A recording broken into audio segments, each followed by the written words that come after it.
मैं अनुज जैन भोगल समाज से आया हूँ। मेरी शंका है कि जब हम परीक्षाल करते हैं तो हमें मंत्र वगैरह तो हम बोलते नहीं हैं, हम खाली जल जल डालते हैं। तो क्या उसका हमें कोई धर्म लाभ मिलेगा या नहीं? अभिषेक, प्रक्षाल आदि हम लोग करते हैं और उसमें हमारे भाव होना चाहिए कि हम प्रभु का श्री जी का अभिषेक कर रहे हैं। देखिए, मैं आपसे कहना चाह रहा हूँ, आप मंत्र पूर्वक ही अभिषेक करें। मंत्र पूर्वक अभिषेक ही वो सामान्य जल गंधोदक बन पाता है, वो शक्ति युक्त बन पाता है, ऊर्जावान बन पाता है। आपको कोई बड़े मंत्र नहीं आ रहे हैं तो कोई बात नहीं, छोटा सा मंत्र तो आप याद कर सकते हैं। जैसे ओम ह्रीं श्री वृषवादी वीरांतान जलिन स्नापयामः, इतना छोटा सा मंत्र आप याद कीजिए और उस समय बोलते समय आप मंत्र पढ़कर ही कीजिए, जिससे वो गंधोदक बने। नहीं तो ये सामान्य जल ही बना रहेगा वह। जैसे अपन ने बाथरूम में उठाया और जैसे अपन ने टब से पानी से या मग्गे से पानी से स्नान कर दिया, ऐसे अपन ने भगवान का स्नान कर दिया, वो स्नान होगा, वो अभिषेक नहीं होगा। अभिषेक मंत्रोच्चारण पूर्वक ही होते हैं।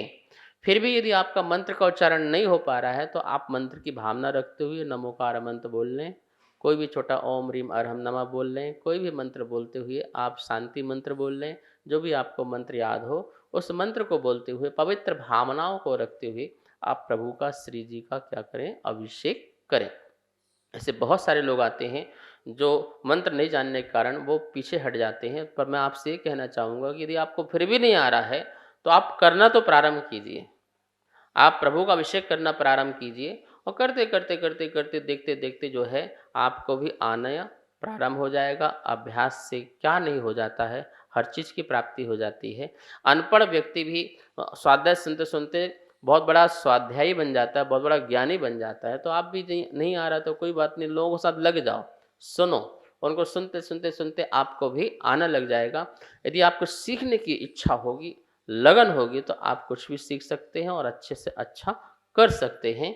इसलिए प्रक्षाल को बंद नहीं करना है। यदि आपको मंत्र नहीं आ रहा हो, मैं कहूँगा कि आपको मंत्र सीखना चाहिए, विधि सीखना चाहिए और उस विधि के अनुसार आप जो है अभिषेक करें। जैसे हमारे आचार्यों ने विधि लिखी है, सम्यक प्रकार से विधि लिखी है। भगवान को उठाना, पांडुशिला में बिठाना, श्री जी लिखना, फिर मंत्र द्वारा अभिषेक करना, अर्घ चढ़ाना, ये एक विधिवत है। जैसे भोजन करने का एक सिस्टम है कि आप पहले कायसर करते हो, नमस्कार करते हो, धन्यवाद देते हो, फिर भोजन करते हो, इसके बाद क्या लेना है, फिर अंत में आप धन्यवाद देते हो। ये एक सिस्टम है। ऐसे ही भक्ति का भी थोड़ा बहुत है, लेकिन उसमें भी यदि आपको कुछ नहीं बनता है तो आप जैसा हो रहा है वैसा देखते रहें, वैसा करते रहें, अपने भाव को शुद्ध बनाते रहें।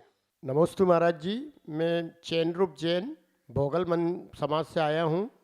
मेरी शंका ये है कि जब पूजा ये अभिषेक करने के लिए वस्त्र आदि पहन करके आ जाते हैं तो हमारे भोगल समाज के अंदर दो मंदिर है, एक शांतिनाथ भगवान का और एक महावीर भगवान का। जब हम महावीर भगवान के मंदिर में से वस्त्र पहन करके शांतिनाथ भगवान के दर्शन करने जाते हैं, वहाँ अभिषेक करने जाते हैं, तो वहाँ पर जब हम दर्शन करके अभिषेक करने के बाद गंधोदक मांगते हैं, तब गंधोदक लेने के बाद क्या हमें वो गंधोदक वहाँ पे अपने सिर पे लगा लेना चाहिए और उसके बाद हमारे महावीर मंदिर के अंदर आकर के अभिषेक कर सकते हैं क्या हम? मंदिर में बहुत सारी वेदियाँ होती हैं और कभी तल भाग में मंदिर होता है, कभी ऊपर के भाग में मंदिर होता है, कभी कभी सड़क पार करके भी जाने वाले दूसरा मंदिर होता है। बहुत सारे अपने मंदिर होते हैं। आप क्षेत्र में जाएंगे तो एक मंदिर से दूसरा मंदिर, दूसरा तीसरा मंदिर, ठीक है ना, और हर जगह जाके अभिषेक करना है।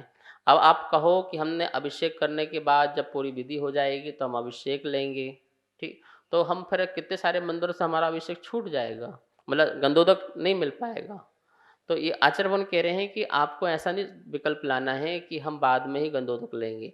आपने जहाँ अभिषेक किया वहीं गंधोदक ले लो, ठीक है ना, और अपने माथे पे मस्तक पर जहाँ भी उत्तम अंग है उसको लगा लीजिए। आप दोबारा हाथ धो के फिर दोबारा कर लीजिए, जहाँ जाएंगे दोबारा हाथ धो लेना, आपको यदि विकल्प हो। वैसे हमें कोई विकल्प नहीं है, कोई विकल्प नहीं है। ये हाथ आपके अपवित्र नहीं हो गए हैं, आपके हाथ तो पवित्र, इन्हीं हाथों से आप रोटी बनाते हो, इन्हीं हाथों से रोटी भी खाते हो, ठीक है, कोई अपवित्र नहीं हो गए।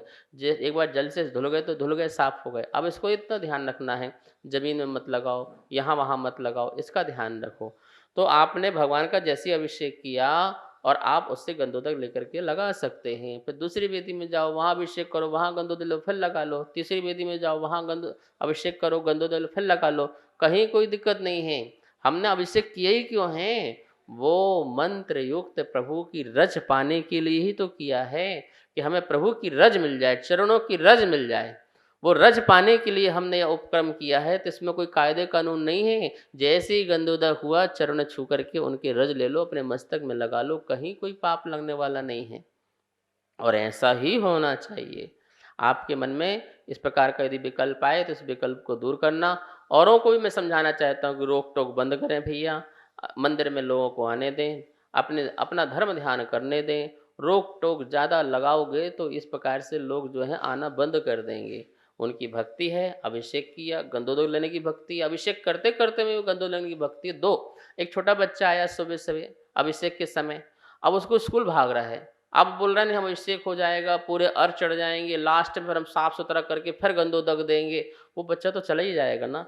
अरे स्कूल जा रहा है, उसको तुरंत गंधोदक निकाल के दो, लगा के जाएगा तो इसको एनर्जी मिलेगी, खुश होगा, प्रभु का आशीर्वाद लेके आया हूँ, आज पेपर अच्छा होगा, आज मेरा जीवन अच्छा होगा। वो भाग गया, उसको गंधोदक ही नहीं मिला, वो क्यों मंदिर आया क्या सुबह फिर आपके मंदिर में? इसलिए उसको तुरंत गंधोदक दे करके उसको भी भक्ति में जोड़ना चाहिए। और जितना सरल सहज बना सको धर्म को, उतना ही बनाना चाहिए। नमोस्तु आचार्य श्री। रमेश जैन इटारसी से आपके श्री चरणों में अपनी शंका रख रहे हैं। हे गुरुदेव, आचार्य उमा स्वामी महाराज जी ने तत्वार्थ सूत्र में कहा कि तत्वार्थ का श्रद्धान करो तो सम्यक दर्शन हो जाएगा। तो उसको तत्व भी कह सकते थे, लेकिन तत्वार्थ ही क्यों कहा? कृपया समाधान करें। आचार्य समंत भट्ट स्वामी ने जो तत्वार्थ श्रद्धानम सम्यक दर्शन कहा गया है, वो बहुत ही सही और सटीक है, सम्यक है। तत्व मात्र पर श्रद्धान करना सम्यक दर्शन नहीं हो सकता है, तत्वार्थ पर श्रद्धान करना सम्यक दर्शन हो सकता है। क्योंकि तत्व एक भाव है और भाव वास में श्रद्धान करना हो नहीं सकता कभी भी, क्योंकि भाव बिना अर्थ के होता नहीं है। अर्थ मतलब होता है पदार्थ। पदार्थ तभी होगा जब उसमें भाव होगा, और भाव अकेला हो और पदार्थ ना हो ऐसा नहीं हो सकता। जीव है तो जीव एक पदार्थ है, उसमें ज्ञान दर्शन आदि उसके भाव हैं। तो भाव बिना पदार्थ या पदार्थ बिना भाव दोनों नहीं हो सकते हैं। मात हम तत्व को श्रद्धान कहेंगे तो तत्व क्या होगा? तत्भाव, उसका जो भाव है उस पर श्रद्धान करना, मतलब ज्ञान पर श्रद्धान करना। और जो ज्ञान का धारण करने वाली आत्मा, उस पर श्रद्धान नहीं करना, तो ऐसा नहीं चलता है। तो इसलिए समंत भट्ट स्वामी को बोलना पड़ा तत्वार्थ है। भैया तत्व के जो भाव है, तत्व जो के पदार्थ हैं, जो उसके भाव है, परिणाम है, यथार्थ परिणाम भाव जो हैं पदार्थ के, उस पर सिद्धांत करने का नाम सम्यक दर्शन है। तो पदार्थ के जो भाव यथार्थ कैसे हैं, जीव का भाव कैसा है, ज्ञाता दृष्टा, जल का स्वभाव कैसा है, शीतलपना, अग्नि का स्वभाव कैसा है, उष्णपना। तो वो अग्नि की जो भाव है उस पर विश्वास करना, तो अग्नि का नाम तो लेना ही पड़ेगा ना, जल का नाम तो लेना ही पड़ेगा, आत्मा का नाम तो लेना ही पड़ेगा, वो पदार्थ हो गए। इसलिए समंत भट्ट स्वामी को तत्वार्थ सिद्धांत को ही सम्यक दर्शन कहना पड़ा। इस कार्यक्रम के पुण्यार्जक थे